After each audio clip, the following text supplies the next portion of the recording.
Hey, what's up, 180 Fit? All right, day 11 already. Today's an important one. It's going to take a little bit longer, but stay tuned because this is another one of those key things, and it's investigating our triggers. And just think for a moment, grab something, and write this down.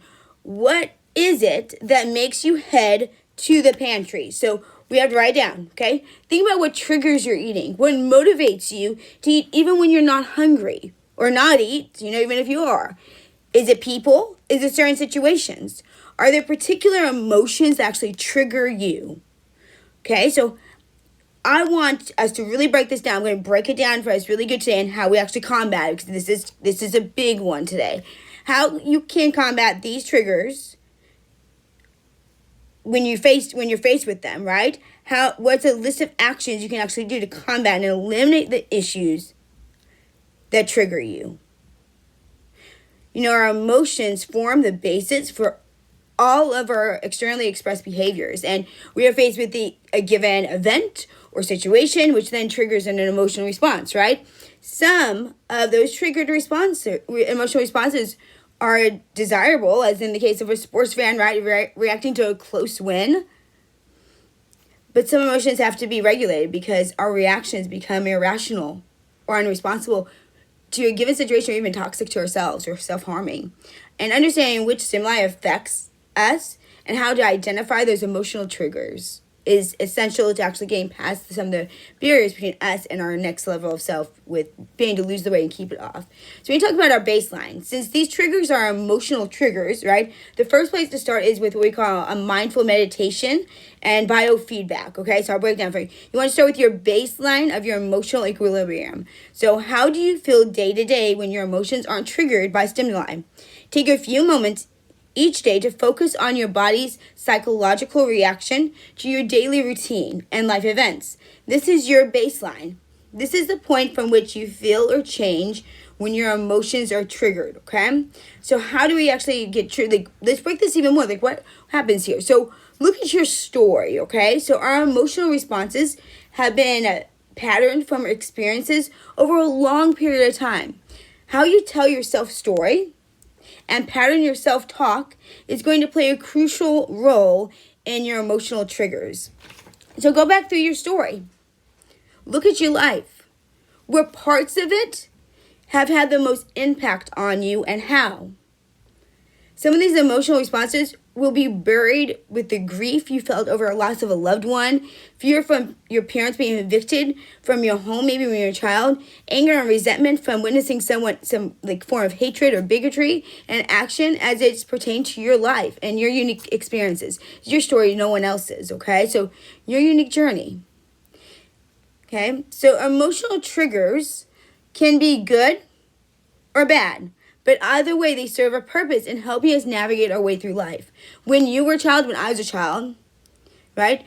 Let's say a family was evicted safely from our home, right?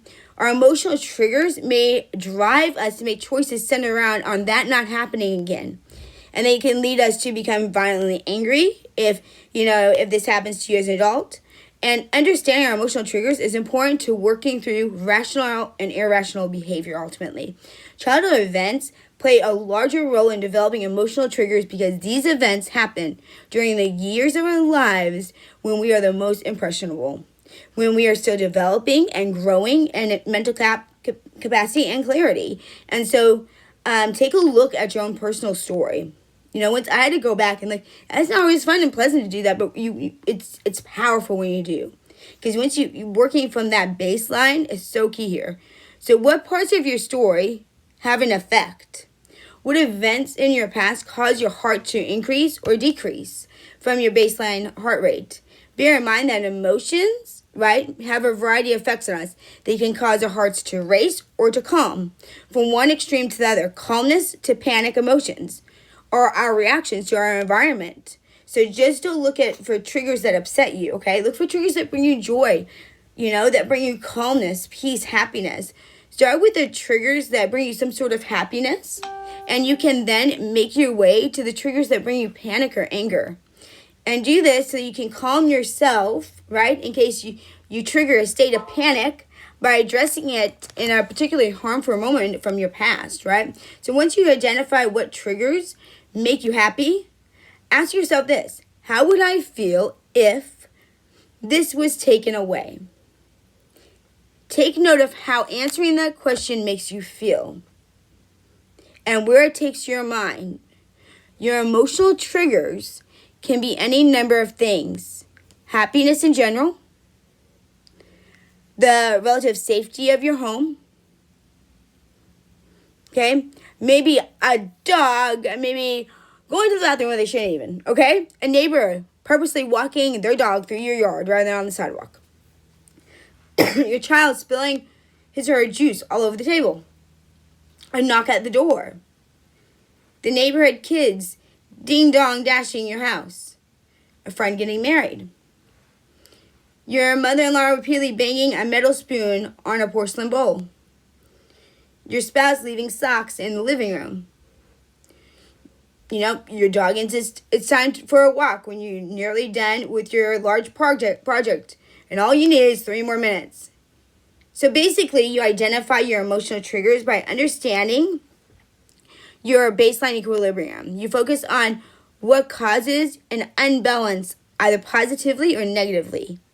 Okay? And you ask yourself, why a specific event triggered an imbalance?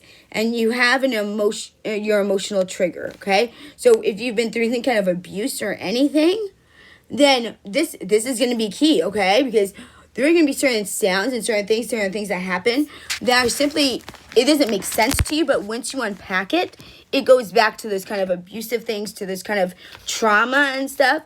And so if you need to get help to go through this, I encourage you to do so if you can go through it, go through it yourself. But nevertheless, really remember that brutal honesty I always talk about. It's not until we're brutally honest with ourselves that victory from the things that we no longer want in our lives ever come. And it was until I was brutally honest with myself and stopped running from my past. I didn't want to claim it, so I thought if I just ran hard enough from it, it didn't have to be mine. But the truth is, it is ours. And we can do something powerful with it if we want to. But we have to stop avoiding it and actually see what that is. And a lot of times it's undealt emotions that we don't know how to deal with our emotions, honestly. And so this is that unpacking phase. Find out what are your triggers. Is it stress? Is it your boss? Is it a spouse? Is it your mom calling? Is it whatever it is? You might have 50 things, and that's okay. But put it all down, okay? And hopefully you're keeping a journal because, these things are important. They're building on each other, and you'll see how it turns out in the end. All right. I'm so thankful you joined me today. If we haven't met before, my name is Jen Plykin, your holistic empowerment coach, taking from a place of stuck to authentic, thriving, personal trainer, group fitness instructor, nutritionist, like I said, life coach, transformation coach, former educator, and my greatest day is to see you living your greatest day. So reach out to me anytime. There's always my information in the show notes. And I would love to come and beside you on this journey and show you the path to living that authentic and real and thriving life, because I know what it's like not to. I know what it's like to battle wanting to be this person and I know how to get to her. And so I know the path now. And I would love to help you do that 180 like I did. And not take years like I had to. Because there was no path when I went through it. But I've got it for you guys. So reach out to me. Let me help you on your journey, or at least talk to you. You always get a free 60-minute empowerment coaching call. So anyway, be brave, be kind, live authentically, and always shine tribe. And remember, you are just one habit away. Day 11 in the books.